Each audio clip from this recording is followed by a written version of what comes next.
आगे देखें, रेलवे का विकास। तो 1846 में लॉर्ड हार्डिंग द्वारा सैन्य यातायात हेतु पहली बार भारत में रेलवे का विकास की बात की गई। भारत में रेलवे की विकास का पहला चरण 1849 से लेकर 1864 तक माना जाता है। 1849 में पहली बार रेलवे लाइन कलकत्ता से रानीगंज तक बिछाई गई। ठीक है। 1853 में डलहौजी मेमो से रेलवे के विकास में तीव्रता आई और उल्लेखनीय यह है कि निवेश की शुरुआत सार्वजनिक कंपनियों ने नहीं बल्कि निजी कंपनियों ने की।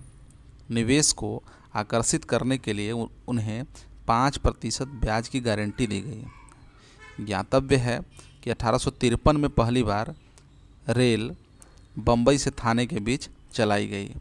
1856 में भारत में विदेशी निवेश की शुरुआत रेलवे के संदर्भ में ही हुई।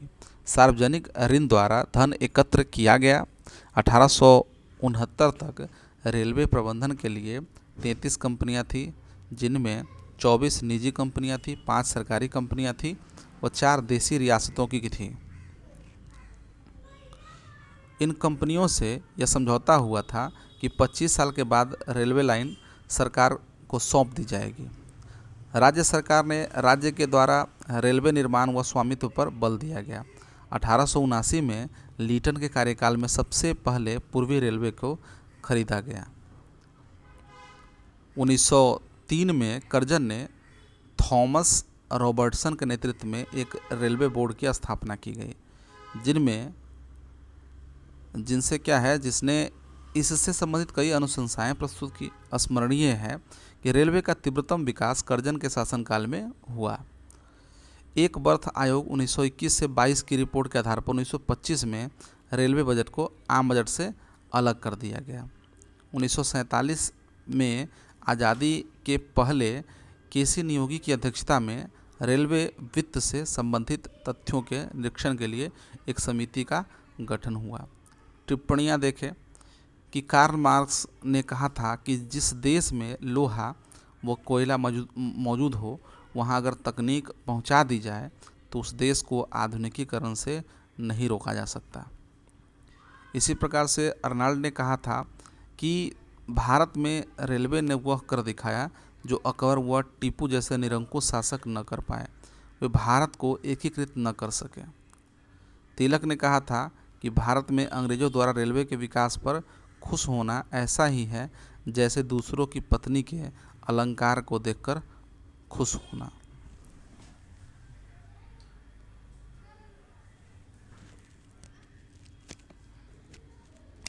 हम लोग अब तृतीय चरण को समझते हैं और वित्तीय पूंजीवाद, जो कि 1857 से लेकर 1947 तक हम देखते हैं। उपनिवेशवाद का यह चरण प्रथम 2 चरणों की ही तार्किक परिणति था, जिसके अंतर्गत उन चरणों की शोषण प्रक्रिया तो जारी रही, किंतु उसके स्वरूप में परिवर्तन आ गया।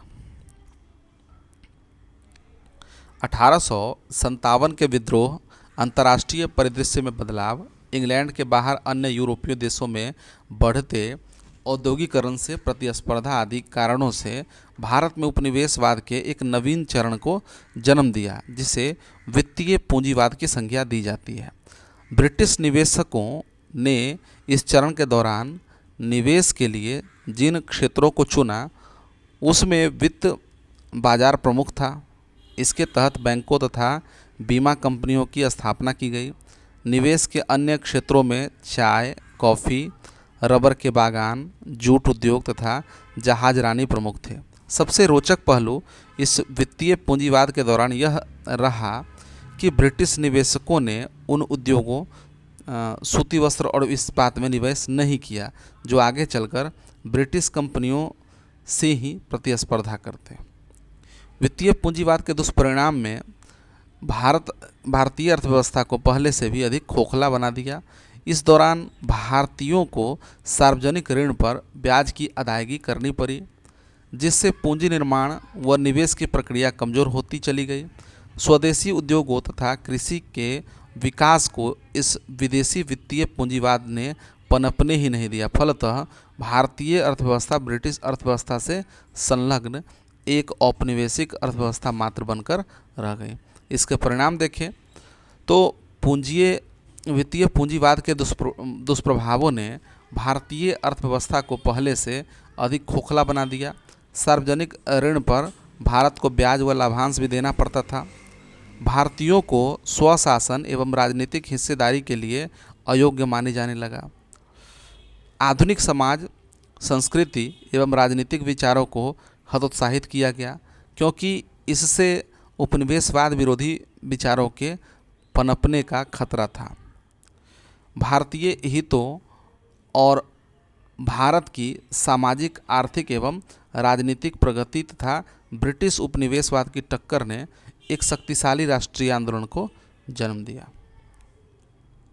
अब हम लोग देखते हैं ब्रिटिश भू राज व्यवस्था। तो भारत में ब्रिटिश साम्राज्यवाद के विस्तार और सुदृढ़ीकरण हेतु कंपनी को अत्यधिक धन की जरूरत थी। कच्चे माल की खरीदारी, सिविल तथा सैनिक अधिकारियों के वेतन तथा भारतीय ग्रामों व दूर दराज के क्षेत्रों में अधिकार के लिए कंपनी को भारतीय राजस्व की आवश्यकता थी, जिसका प्रमुख स्रोत भू राजस्व था। 18वीं सदी के उत्तरार्ध की राजनीतिक अस्थिरता ने ग्रामों के सामान्य जीवन पर प्रतिकूल प्रभाव डाला। 1765 में कंपनी को बंगाल, बिहार और उड़ीसा सूबे की दीवानी अधिकार मिल जाने पर राजस्व वसूली के लिए इन क्षेत्रों में अलग अलग दीवान नियुक्त किए गए। इन नायब दीवान द्वारा लगान वसूली का कार्य ठेकेदारों को दे दिया गया। इसके माध्यम से क्या हुआ? इसके माध्यम से ठेकेदारों ने मनमाना कर कृषकों से वसूल किया और कंपनी को उनके द्वारा निश्चित रकम अदा की गई। इस व्यवस्था में जमींदार भी ठेकेदार के नियंत्रण में आ गए, जिसने उनकी वित्तीय स्थिति को बिगाड़ दिया। फिर कालांतर में क्या था कि कालांतर में लगान व्यवस्था में व्यापक असंगति के कारण वारेन हेस्टिंग्स ने 1772 में बंगाल में द्वैत शासन का अंत करके राजस्व वसूली का काम स्वयं कंपनी की देखरेख में शुरू किया। अब हम देखते हैं फार्मिंग सिस्टम यानी कि इजारेदारी प्रथा क्या थी। 1772 में एक पंचवर्षीय इजारेदारी प्रथा चालू की गई। इस नई व्यवस्था यानी कि फार्मिंग सिस्टम के अनुसार नीलामी में सबसे अधिक बोली लगाने वाले को भूमि राजस्व वसूली का ठेका दिया जाता था। यह 1772 में यह व्यवस्था शुरू की गई थी और यह एक क्या थी कि पंचवर्षीय इजारेदारी प्रथा थी। ठीक है, फार्मिंग सिस्टम। हाँ, इस पद्धति में जमींदारों को अलग रखा गया, क्योंकि वारेन हेस्टिंग्स का मानना था कि इसमें जमींदारों को शामिल करने का अर्थ होगा सरकार का भू राजस्व की एक बड़ी दर से वंचित रह जाना। इसलिए इन्होंने जमींदारों को यहाँ पर शामिल नहीं किया, परंतु इस व्यवस्था के भी परिणाम हानिकारक रहे। इससे भू राजस्व की रकम तो बढ़ गई, पर वास्तविक वसूली प्रतिवर्ष घटती बढ़ती रहती थी। यह योजना भी कृषि की उन्नति, कृषकों का शोषण बंद करने और कंपनी की धन की आवश्यकताओं की पूर्ति नहीं कर सकी। चूँकि जमींदारों का ग्रामीण क्षेत्रों में वर्चस्व था और वे भू राजस्व के विशेषज्ञ थे, अतः उनके सहयोग के बिना यह योजना सफल नहीं हो सकी। इस पंचवर्षीय ठेकेदारी योजना के असफल होने के बाद वारेन हेस्टिंग्स ने 1776 में इसे एक वर्षीय कर दिया। अब ठेकेदारी एक वर्ष के लिए ही दी जाती थी। इसमें जमींदारों को प्राथमिकता दी गई। सबसे पहले यह 1772 में प्रारंभ किया गया, लेकिन 1776 में क्या कर दिया गया कि 5 वर्ष की जगह पर 1 वर्ष कर दिया गया। इसी समय ब्रिटेन अपना अमेरिकी उपनिवेश खो चुका था, अतः वह भारतीय उपनिवेश को मजबूत बनाने की ओर प्रयासरत था। इन्हीं परिस्थितियों में वारेन हेस्टिंग्स के बाद बंगाल के गवर्नर जनरल के रूप में कॉर्नवालिस का आगमन हुआ। लॉर्ड कॉर्नवालिस ने यह अनुभव किया कि कृषि अर्थव्यवस्था में गिरावट के कारण कंपनी की राजस्व दर में उतार चढ़ाव आ रहा है। फलतः भू राजस्व के लिए नई व्यवस्था को लाना जरूरी था। तो ऐसा कॉर्नवालिस ने महसूस किया। अब हम लोग देखते हैं कि कौन सी व्यवस्था उसने लाई। तो जमींदारी कहें, अस्थाई बंदोबस्त कहें, इस तरह की व्यवस्था जो है वह लाई गई। सन 1790 में कॉर्नवालिस ने एक 10 वर्षीय भू राजस्व व्यवस्था लागू की गई, जिसमें भूमि का स्वामी तथा लगान वसूली का अधिकारी जमींदार को ही माना गया। अतः इसे जमींदारी या मालगुजारी व्यवस्था भी इसे कहा जाता है। 1793 में कॉर्नवालिस ने 10 वर्षीय व्यवस्था को अस्थायी कर दिया, क्योंकि उसका आकलन था कि भू राजस्व संबंधी प्रयोगों के लिए 10 वर्ष का समय छोटा होता है, अल्प है। ठीक है। इसके बाद है कि राजस्व के कर का स्पष्ट विभाजन सरकार एवं जमींदारों के बीच किया गया। इसके अंतर्गत लगान वसूली का 10 याद रखें 10/11 भाग जो है सरकार को मिलना था और शेष 1/11 भाग जमींदारों हेतु नियत किया गया। इस व्यवस्था की सबसे बड़ी खामी यह थी कि यह स्पष्ट नहीं किया गया कि जमींदार किसानों से कितना लगान वसूल करेगा। फलतः अधिक लगान वसूली का फायदा जमींदारों को मिला, सरकार को नहीं, और इसका यह परिणाम हुआ कि जमींदारों का किसानों पर शोषण बढ़ गया। ठीक है। आगे है कि 1793 के विनियम 14 के द्वारा सरकार को जमींदार की संपत्ति जब्त करने का अधिकार मिल गया और 1794 में सूर्यास्त का नियम लागू कर दिया गया। याद रखें फिर से, 1793 के विनियम 14 के द्वारा सरकार को जमींदार की संपत्ति जब्त करने का अधिकार मिला और 1794 में सूर्यास्त का नियम लागू कर दिया गया। अर्थात नियत समय तक यदि सरकार के पास लगान या राजस्व नहीं पहुंचा तो उसकी जमींदारी नीलाम कर दी जाएगी। यह व्यवस्था भारत के 19% भाग पर लागू की गई, जिसमें बंगाल, बिहार व उड़ीसा के अतिरिक्त बनारस व उत्तरी कर्नाटक के क्षेत्र शामिल थे। देखिए, यह व्यवस्था कहाँ लागू की गई? तो भारत के 19% भूभाग पर लागू की गई। और यह भूभाग कौन कौन किस स्थानों की थी?